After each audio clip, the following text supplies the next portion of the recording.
Hello everyone. In this video, we are going to see about BGP, a border gateway protocol. What is BGP and why do we need BGP? A BGP is a path vector routing protocol. It is the only exterior gateway protocol as of now that is being used in the internet. It helps to route between the different autonomous systems. Let's consider about IGPs as RIP, EUGRP and OSPF. If the IGP wants to reach a particular prefix, it chooses the shortest path based on the metric it uses.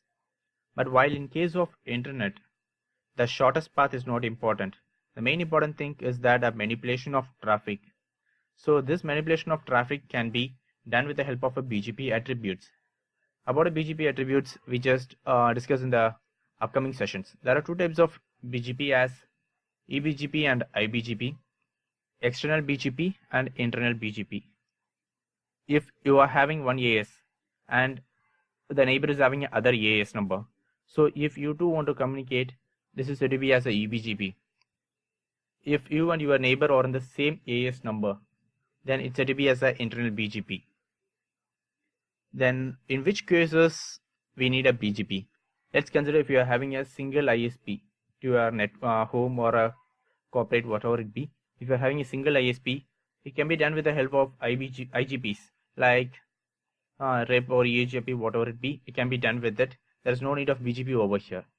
While in case of dual ISP, if that is the case, it can be done with a BGP. It's well and good, but it can also be done with the help of a static route also by giving a better preference value to a higher bandwidth ISP and a lower preference value. That is a worse preference value to a lower bandwidth ISP.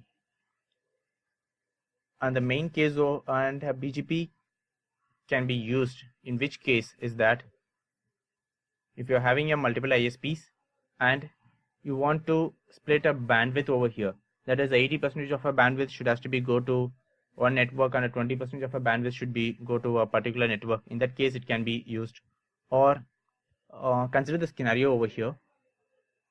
If you want to reach this particular network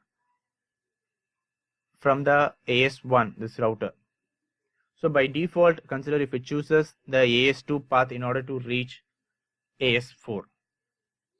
If this is the case, if you want a particular network to reach through AS3, if it has a couple of loopbacks and all the IPs or prefixes in the AS4 will be reached via AS2, and you want only this particular network to be reached through AS2, then it can be done with the help of a BGP.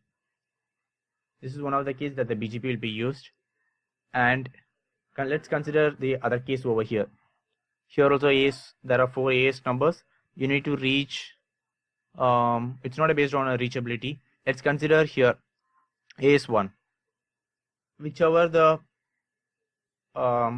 if you want to reach any prefixes or any network from AS1, the exit interface of a AS1 will be R3. If this is the case, the BGP can be used.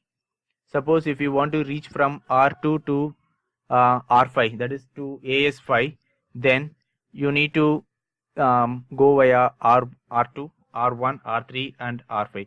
Suppose if you want to reach to AS4, then that is the case also, it will choose this path only, R2, R1, R3, R5 and then it's R6, AS4. It will chooses this path. So whatever be the prefix you need to reach, it only chooses the R3 as an exit path from the AS1.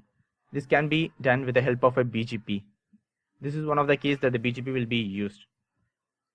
That's it about introduction about a BGP, and this was some of the cases where the BGP can be used. We will discuss about a iBGP and BGP attributes in the upcoming sessions. That's it. Thanks for watching. Until next time.